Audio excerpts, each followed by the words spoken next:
नमस्कार दोस्तों, जय श्री राम। दोस्तों, आज तक आपने एक कथा सुनी होगी कि सुदामा जो श्री कृष्ण के परम मित्र थे वो गरीब क्यों हुए। और उस कथा में आपने एक ही प्रसंग सुना होगा कि उनकी गरीबी का कारण था कि उन्होंने श्री कृष्ण भगवान के हिस्से के चने, जब वो गुरुकुल में शिक्षा प्राप्त कर रहे थे, शिक्षा प्राप्त करते समय उन्होंने श्री कृष्ण भगवान के हिस्से में जो चने थे वो स्वयं सुदामा ने अकेले खा लिए। इसलिए उनको गरीबी हुई उनके हिस्से के चने खाने पर।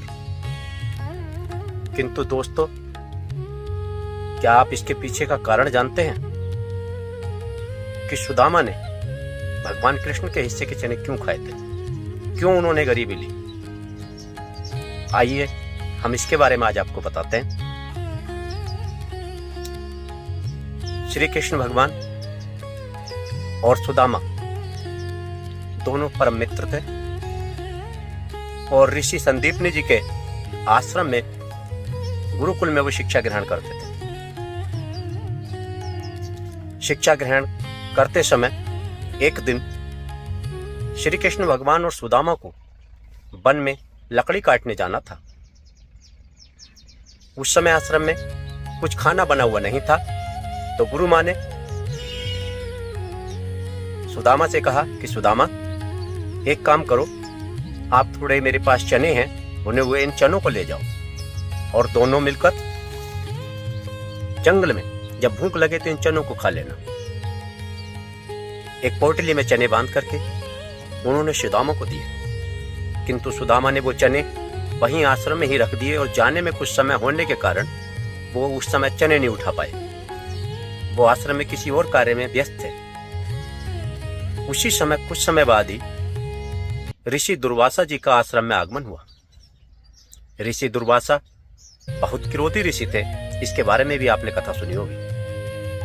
ऋषि दुर्वासा ने आकर के आश्रम में भिक्षा मांगी। तब गुरु माँ ने कहा कि ऋषिवर, अभी इस समय आश्रम में कुछ खाने योग्य वस्तु नहीं है, भोजन भी नहीं बना है, हम आपको इस समय खाने के लिए कुछ नहीं दे सकते।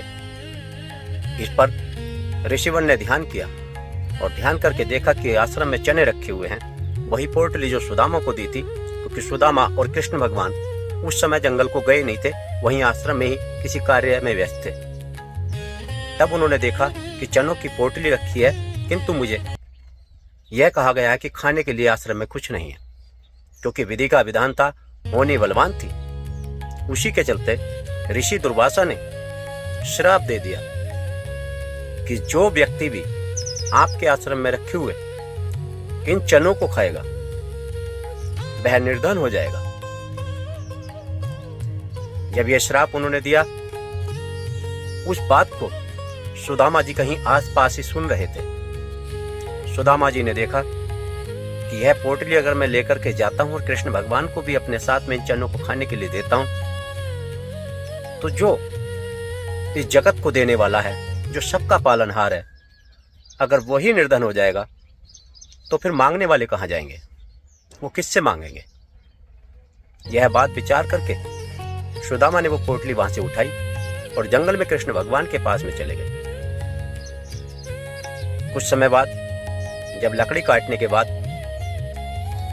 उन लोगों को भूख लगी, तो सुदामा कृष्ण से अलग हटने का बहाना ढूंढने लगे ताकि वो अकेले ही उन चनों को खा जाए।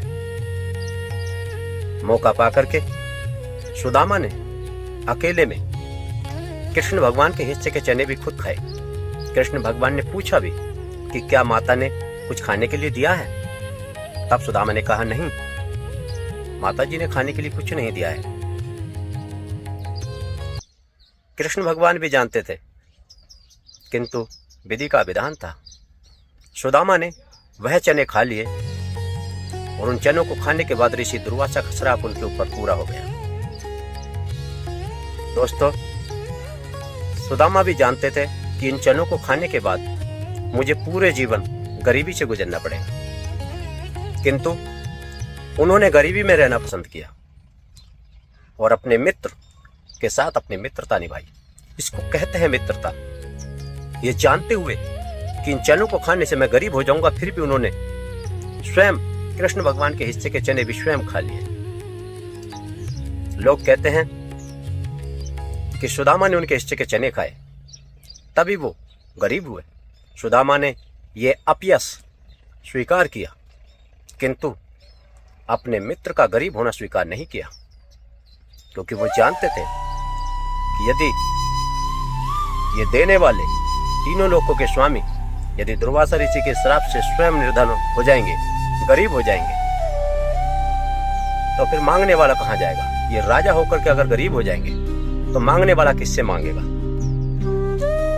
एक अकेला मैं गरीब हो जाऊंगा तो कोई बात नहीं, इसमें मेरी दो बात रह जाएंगी।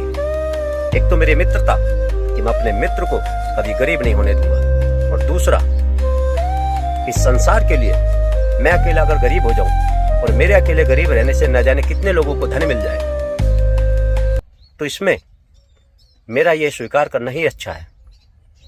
ये बात को विचार करते हुए सुदामा ने वो चने अकेले खाए। तो दोस्तों, आज की कथा आपको हमारी कैसी लगी इसके बारे में जरूर बताएं, और हमारे चैनल को सब्सक्राइब जरूर करें। हमारी वीडियो आपको कैसी लगती है इसके बारे में अवश्य बताएं। जय श्री राम दोस्तों।